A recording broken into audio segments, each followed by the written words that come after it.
పెద్ద ఎత్తున పోలింగ్లో పాల్గొంటా ఉన్నారు. చాలా సంతోషము. అయితే దురదృష్టం ఏమంటే ఇవాళ ప్రజాస్వామ్యాన్ని అపహాస్యం చేసే పద్ధతులు ఎలక్షన్ జరుగుతూ ఉన్నాయి.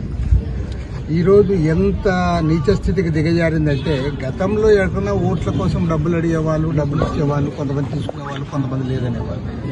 ఇప్పుడు డబ్బులు ఇవ్వకపోతే వాళ్ళ ఆఫీసులకు వచ్చి ఇండ్ల దగ్గరకు వచ్చి ధర్నాలు చేసి ఓపెన్గా క్యాండిడేట్స్ని తిడుతూ ఉన్నారు, శాపనార్థాలు పెడతా ఉన్నారంటే ఏ స్థాయికి ప్రజాస్వామ్యం దిగజారిందో దీన్ని బట్టి అర్థం.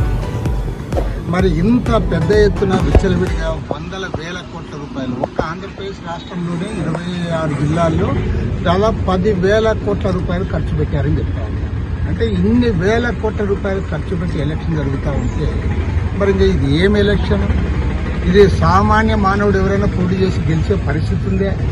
కాబట్టి ఏమంటే డబ్బు చుట్టూ ఎలక్షన్ జరుగుతానో డబ్బులు ఇవ్వకపోతే ఇది ఉంది. ప్రజలు మామూలు ఏమంటే కేంద్రంలో నరేంద్ర మోడీ, ఇక్కడ జగన్మోహన్ రెడ్డి ఇద్దరు కూడా ఒక అధ్వాన్నమైన పరిపాలన చేసి రివర్స్ గేర్లో పరిపాలన చేశారు. ఓటర్లు కూడా రివర్స్లో చైతన్యవంతమయ్యారు. రివర్స్లో చైతన్యవంతమై డబ్బులు ఇవ్వకపోతే ఇళ్లకు వచ్చి చూసే పరిస్థితికి వచ్చారు.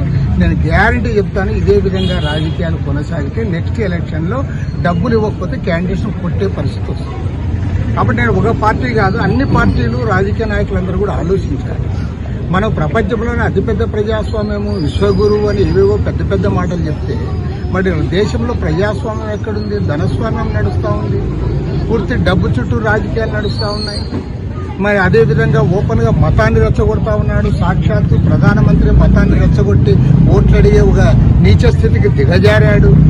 ఇంత జరుగుతూ ఉంటే ఎలక్షన్ కమిషన్ ఏం చేస్తుందని నేను అడుగుతాను.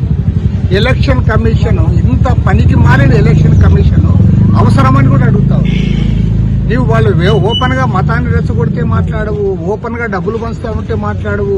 ఎక్కడన్నా మాలాంటి పార్టీలో బ్యానర్ కట్టుకుంటే బ్యానర్ తీసేయని వస్తాం. ఊరేగింపుకు మేము పర్మిషన్ తీసుకొని పెట్టుకుంటే టైం అయిపోయిందని వస్తాం.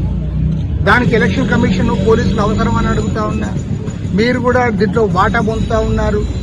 ఈ డబ్బు పంపిణీలో 10,000 కోట్ల రూపాయలు పంచుతా ఉంటే మీరే గాడులు కాస్తా ఉన్నారని అడుగుతా ఉన్నా.